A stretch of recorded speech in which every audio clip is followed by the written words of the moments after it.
kimi başladı her şey. Biri var idi, biri yoktu diye.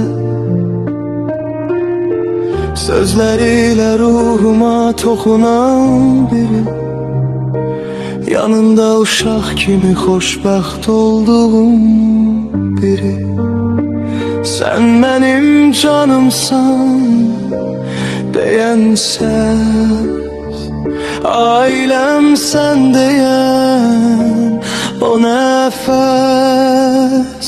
Məni olduğum kimi sevən biri, gözlərimə baxıb gülen biri, çox güvəndiğim, inandığım biri.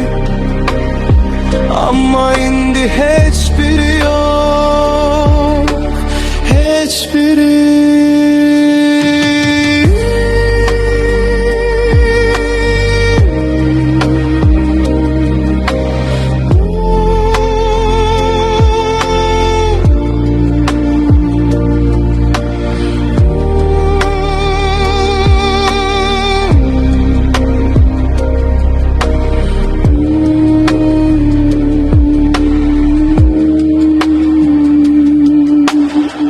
Her zaman yanındayam diyen biri,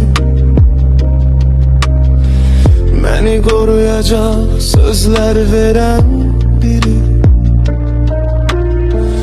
Ondan küsüp incidiğim günler, yat kimi davranan, uzaklaşan biri.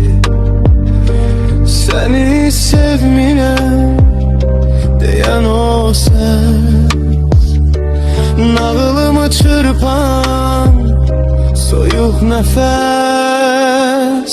Məni olduğum kimi seven biri, gözlərimə baxıb gülen biri, çox güvəndiğim, inandığım biri. Ama indi hiçbiri